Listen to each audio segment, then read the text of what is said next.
सतगुरु रूपी प्यारे साथ संगत जी, प्यार और सत्कार से कहना धन निरंकार जी। सबसे पहले सतगुरु माता जी का शुक्राना करते हैं। यही अरदास करते हैं सच्चे पातशाह के चरणों में। सच्चे पातशाह आप जी की कृपा से ये जीवन का सफ़र तय हो रहा है। इसी तरह आप जी अपना मेहर भरा हाथ हर एक जीव के ऊपर रखना, मेहर भरी नज़र हर एक जीव के ऊपर रखना। सच्चे पातशाह यही आप जी के चरणों में अरदास है। और यही अरदास करते हुए सतगुरु माता जी के आशीर्वाद से दासी ये विचार रखने जा रही है। आप जी परवान करें, अगर कोई गलती हो जाए तो क्षमा करें। सतगुरु बाबा हरदेव सिंह जी महाराज ने हमें अपने विचारों द्वारा समझाया है कि आत्मज्ञान की प्राप्ति तो गुरु की कृपा से सहज में हो सकती है, लेकिन इसकी संभाल करना बहुत मुश्किल है। जैसे हम अपने घरों में भी पौधे लगाते हैं, हम कहीं से कोई फल या पौधा, कोई फूलों का पौधा ले आते हैं और अपने घर के आंगन में लगा देते हैं, लेकिन केवल उसको घर के आंगन में लगा देने से ही हमें लाभ नहीं मिल जाता। हम उसकी संभाल करते हैं, उसको पानी भी देते हैं, खाद भी देते हैं, ताकि वे पौधे बड़े हों, फूल फल और अच्छी छाया दें। संभाल करते हैं तो हमें उस पौधे के सारे लाभ मिल जाते हैं। इसी तरह से यह भी ज्ञान का बीज मन में डाला गया, इसको भी प्रफुल्लित करने के लिए सेवा, सिमरन, सत्संग की ज़रूरत होती है। जिस तरह से दीपक की एक लौ जलाते हैं, हवा में हम उस दीपक को दोनों हथेलियों से ढक लेते हैं, ताकि चारों तरफ से जो हवा चल रही है वो उस दीपक की लौ को बुझा ना दे। इसी तरह इस ज्ञान के दीपक को जब माया की हवा बुझाने की कोशिश करती है, तो इस ज्ञान की संभाल करने के लिए सिमरन करना ऐसे है जैसे अपने हाथों से ढककर हम उसे बुझाने से बचा लेते हैं। हमें धन मिलता है तो धन की संभाल भी आवश्यक होती है। धन के थ्रू हमारे सारे कार्य रास हो जाते हैं। देखने वाला कहता है कि उसके पास तो इतनी प्रॉपर्टी है, इतनी उसके पास जायदाद है, इतना धन है, और इस धन के कारण ही उसके सारे परिवार की संभाल हो गई है। इसमें भी कोई शक नहीं है कि वह धन भी सारे परिवार की संभाल कर रहा है, लेकिन उस धन को पहले परिवार वालों ने ही संभाला हुआ था, तभी तो वह उसकी संभाल कर रहा है। उसको फेंका नहीं और हाथ से जाने नहीं दिया, तो उसकी संभाल हो रही है। यदि कोई इंसान नदी में डूब रहा हो, नदी में बह रहे लकड़ी के शहतीर को फिर वो थाम लेता है, तो देखने वाला कहता है कि देखो जी, इस शहतीर ने इसे संभाल लिया है, वरना तो इस इंसान ने डूब जाना था। लेकिन शहतीर ने तो उसे तभी संभाला है जब वह खुद शहतीर को थामे हुए है। पहले उसने संभाल की है तो उसकी भी संभाल हो गई है। इसी तरह यह निरंकार परमात्मा रूपी दात जो विरलों को प्राप्त होती है, जिसका कोई मोल नहीं, जो जन्मों जन्मों की भटकन के बाद मिलती है, ऐसा नाम रूपी हीरा जब इस झोली में पड़ जाता है, तो जो इसकी संभाल कर लेता है वो वास्तव में आनंद लेता है, हमेशा सुखी रहता है। उसके नज़दीक कोई तृष्णा नहीं आती, कोई दुख नहीं आता, कोई अभिमान नहीं आता, कोई बुरी भावना उसके मन में प्रवेश नहीं करती। इसकी संभाल का जरिया भी बताया गया है। वह जरिया यही है जो आप संत नित्य प्रति करते हैं, सत्संग सत्संग करते हैं, सेवा करते हैं, सिमरन करते हैं, लेकिन ये तीनों काम निष्काम भावना से जब करते हैं तो इस हीरे की संभाल हो जाती है। यह कभी हाथों से जाता नहीं है। इसमें कोई शक नहीं है कि इस निरंकार दातार प्रभु परमात्मा का ज्ञान सतगुरु से मिल जाता है, लेकिन फिर भी इसको हम आँखों से ओझल कर देते हैं। इस तरह का समय कई बार जीवन में आता है। हर एक गुरमुख महापुरुष का नाता इस निरंकार प्रभु हरि के साथ जुड़ा रहेगा तो भगत हमेशा गुणवान होते रहेंगे। इस प्रकार के सुख दातार निरंकार प्रदान करता रहेगा। इस ज्ञान की संभाल तभी है जब हम इस ज्ञान को बीज रूप माने। धरती में हम जब बीज डाल देते हैं तो बाद में उसको खाद पानी इत्यादि प्रदान करते हैं, तभी वह बड़ा वृक्ष बनता है। फिर उसमें फल लगते हैं, फिर वह हमें छाया देने लग जाता है। वह पेड़ इतना मजबूत हो जाता है कि उस पेड़ के साथ हम बड़े से बड़े हाथी को भी अगर बांध दें तो वह टस से मस नहीं होता। इसी तरह ज्ञान की मजबूती भी तब होती है जब इस निरंकार को हम अपने अंग संग जानकर इस हृदय में बसाकर हर एक में इसका दर्शन करके हम हर एक का सत्कार करते हैं और दातार की दी हुई दातों का सद्मार्ग में इस्तेमाल करते हैं। हाथों से सेवा करते हैं, जुबान से इसका यश करते हैं, मीठे बोल बोलते हैं और जो दातार ने धन दिया है उस धन को भी अर्पित भाव से इस्तेमाल करते हैं। जिस तरह संपूर्ण अवतार वाणी में शहंशाह बाबा अवतार सिंह जी महाराज फरमाते हैं, साधु का जो बोल भी आए सुनना और सुनाना है, सुनना और सुनाना है। पाँव से चलकर सत्संग आना, कर से सेव कमाना है, रसना से है कीर्ति गाना, आँख से दर्शन पाना है, श्रद्धा प्यार से गुरु चरणों पर हरदम शीश झुकाना है। जो गुरसिख है कर्म कमावे, तीनों सुख वह पाएगा, कहे अवतार गुरु हो राजी, जग सारा यश गाएगा। यहाँ शहंशाह जी हमें इस शब्द द्वारा समझा रहे हैं कि जो भी हम सत्संग में संतों महापुरुषों के वचन सुनते हैं उनको हमने अपने मन से सुनना है और कर्म द्वारा सुनाना है। आँखों से हमने दर्शन करने हैं और हाथों से सेवा करनी है। रसना से हमने इसका गुणगान करना है, सतगुरु निरंकार का यश गाना है और हमने हाथों से सेवा करनी है, रसना से गुणगान करना है और पाँव से चलकर हमने सत्संग में आना है। फिर शहंशाह जी ने कहा है, जो गुरसिख यह कर्म कर लेता है वह उसके ऊपर सतगुरु मेहरबान हो जाता है। फिर उस गुरसिख के मन में कोई मैं का भाव ही नहीं रह जाता, फिर उसके अंदर कोई मैं वाली भावना यानी कि अहंकार होता ही नहीं है। फिर जैसे कबीर जी ने भी कहा है, मेरा मुझ में कुछ नहीं, जो कुछ है सो तेरा, तेरा तुझको सौंपते, क्या लागे है मेरा। फिर इस तरह भगत समर्पण वाला हो जाता है। फिर वो यही कहता है कि सच्चे पातशाह, मैंने तो तन मन धन सब पहले प्रण में ही आप जी को समर्पित कर दिया है। मेरा तो मुझ में कुछ भी नहीं है, जो कुछ है वो आपका है और तेरा तुझको हम अर्पित कर रहे हैं। सच्चे पातशाह, जिस तरह हम आप जी ने हमें चलाना है हमने उसी तरह चलते चले जाना है।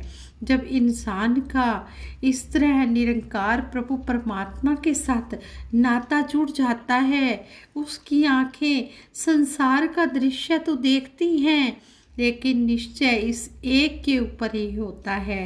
मन को इसी निशाने पर लगाना है। द्रोणाचार्य जी ने एक लकड़ी की चिड़िया पेड़ पर रखी थी कि इस पर निशाना लगाना है। इससे शिष्य से पूछा जाता है कि वह क्या देख रहा है, क्या नजर आ रहा है। तो पहला शिष्य कहता है आसमान नजर आ रहा है, पेड़ नजर आ रहे हैं, पहाड़ नजर आ रहे हैं, पेड़ पर उसकी टहनियाँ नजर आ रही हैं, पेड़ के ऊपर चिड़िया बैठी है वह नजर आ रही है। यह कहकर निशाना लगाता है तो निशाना चूक जाता है। फिर दूसरे शिष्य से पूछा जाता है फिर कि उसे क्या नजर आ रहा है। वह शिष्य भी कहता है मुझे पेड़, पत्ते, टहनियाँ और चिड़िया नजर आ रही है। उसका भी निशाना चूक जाता है। फिर तीसरे शिष्य से पूछा जाता है कि क्या नजर आ रहा है। वह कहता है कि मुझे तो पेड़ की टहनी के ऊपर चिड़िया नजर आ रही है। उसका भी निशाना चूक जाता है। चौथी बारी आती है अर्जुन जी की। उनसे पूछा जाता है कि आपको क्या नजर आ रहा है। तो अर्जुन जी कहते हैं कि मुझे तो सिर्फ चिड़िया की आंख नजर आ रही है।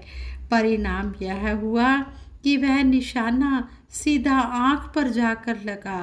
कहने का भाव यह नहीं कि जो दृश्य बाकी के लोगों ने बयान किए उसकी आंखें वह दृश्य नहीं देख रही थी, या उसने ऐसा कोई चश्मा चढ़ा रखा था जिसके बड़े बड़े शीशे थे या लेंस थे जिसके कारण उसका स्वरूप बढ़ गया कि बाकी कुछ नज़र आना बंद हो गया और केवल चिड़िया की आंख नज़र आ रही थी। ऐसा नहीं था। चारों की आंख वही कुछ देख रही थी, एक जैसा ही देख रही थी। लेकिन जिसने आंख के ऊपर मन एकाग्र किया कि मैंने चिड़िया की आंख में निशाना लगाना है, वही वास्तव में कहता है कि मुझे आंख ही नज़र आ रही है।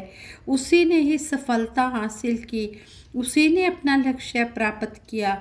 इसी तरह है जो गुरुमुख महापुरुष संत महात्मा होते हैं वह भी इस निरंकार प्रभु परमात्मा दातार के ऊपर ही निर्भर रहते हैं, इसी की तरफ ही ध्यान रखते हैं, इसी का आसरा लेते हैं और संसार को मिथ्या जानकर निर्लेप रहते हैं। शहनशाह जी ने संपूर्ण अवतार वाणी में फरमाया है गुरसिखों को राम मिला है उसको सदा संभालन हो। साथ संगत जी, गुरुमुख महापुरुषों के दर्शन बड़े भाग्य से प्राप्त होते हैं, बड़ी किस्मत वालों को मिलते हैं। महापुरुषों के मिलाप, महापुरुषों की संगति हमारे जीवन को ऊंचा कर देती है। जो गुरुमुख महापुरुषों के मिलाप की चाहना अपने मन में रखते हैं, उनकी संगति करते हैं, उनके ज्ञान की संभाल आसानी से हो जाती है।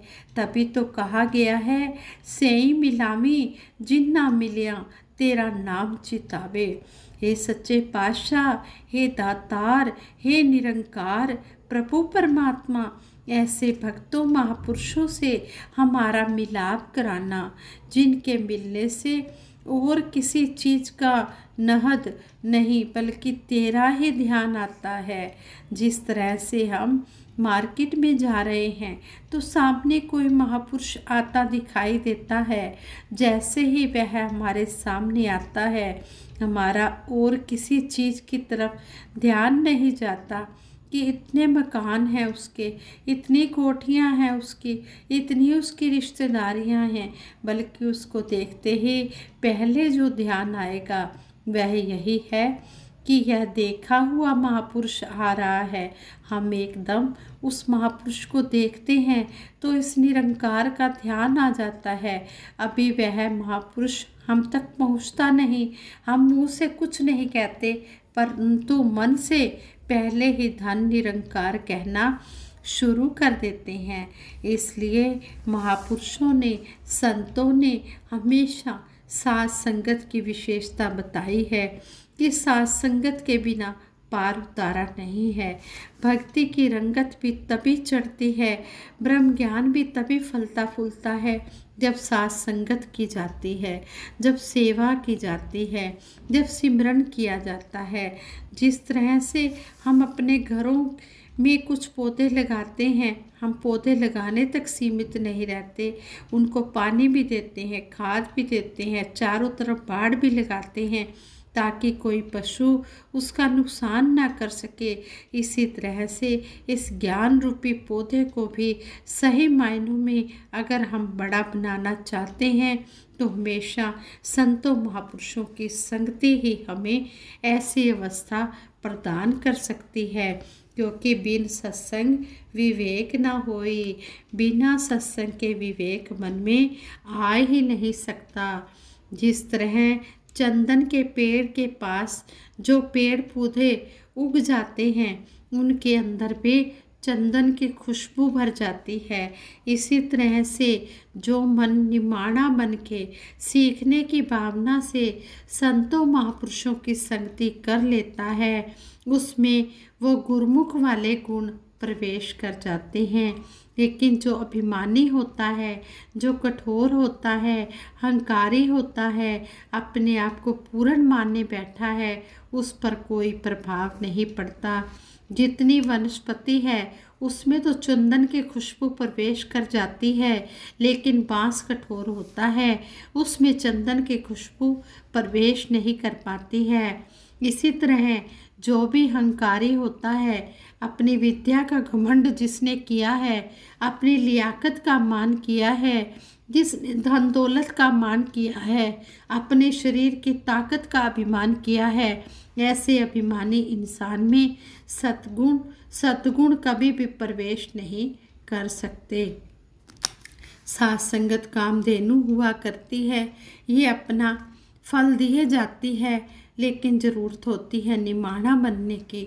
जो निमाणा बन जाता है, जो सतगुरु के चरणों में अपने आप को समर्पित कर देता है, कहते हैं कि वही इस ज्ञान की संभाल कर सकता है। निरंकार दातार परमात्मा का ज्ञान प्राप्त करके जिसने इसकी संभाल की है, यानी इसको कभी मन से बिसारा नहीं, इसको हमेशा दिल में बसा कर रखा है, तो ऐसे भगत की अपनी संभाल भी हुई रहती है, उसको सहज अवस्था मिली होती है। चाहे जीवन में कैसा भी समय आ जाए, वह सहज अवस्था में रहता है। जब साथ संगत मिलती है, संतों महापुरुषों का संग मिलता है, तब इसकी संभाल के बारे में हमारा ध्यान चला जाता है। अगर हम साथ संगत से दूर हो जाते हैं या मनमुखों की संगति मिलती है तो इसका ध्यान नहीं आता, इससे दूर चले जाते हैं। इसलिए सतगुरु सच्चे पातशाह के चरणों में यही अरदास करते हैं, जिस तरह आप जी ने जोड़ा है, इस निरंकार के साथ जोड़ा है, इस ठहरे निरंकार प्रभु का करता जो भी ध्यान है, कहते हैं कि जो इस निरंकार प्रभु का हर पल ठहरे हुए इस दातार प्रभु का ध्यान करता है, उसी के पास ये ज्ञान की दौलत टिक सकती है। स्थिर से नाता जोड़ के मन का जीवन को हम सहज बनाएं, यही सतगुरु के चरणों में अरदास है। जिस तरह सच्चे पातशाह आप जी ने ब्रह्म ज्ञान बख्शा है, इसी तरह हम इस ब्रह्म ज्ञान के ऊपर चलते चले जाएं और अपना लोक सुखी परलोक सुहेला करें। दासी से ये विचार करते हुए कई प्रकार की गलतियां हुई होंगी, उन गलतियों के लिए दासी को क्षमा कर देना। दासी सतगुरु माता जी के चरणों में सबके भले के लिए अरदास करवाएगी और यही सच्चे पातशाह के चरणों में अरदास करती है कि सारे सुख दुनिया दे पादो साड़ी झोली विच फिर भी मिलाई रखना संतानी टोली विच, और सभी ने मिलकर सिमरन में सहयोग देना है। तू ही निरंकार मैं तेरी शरण हाँ, मैनू बख्श लो। तू ही निरंकार मैं तेरी शरण हाँ, मैनू बख्श लो। तू ही निरंकार मैं तेरी शरण हाँ, मैनू बख्श लो।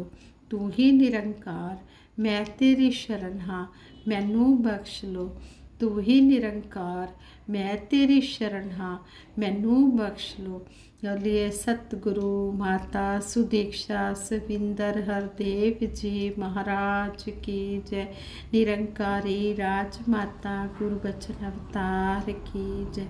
साथ संगत जी प्रेम से कहना धन निरंकार जी।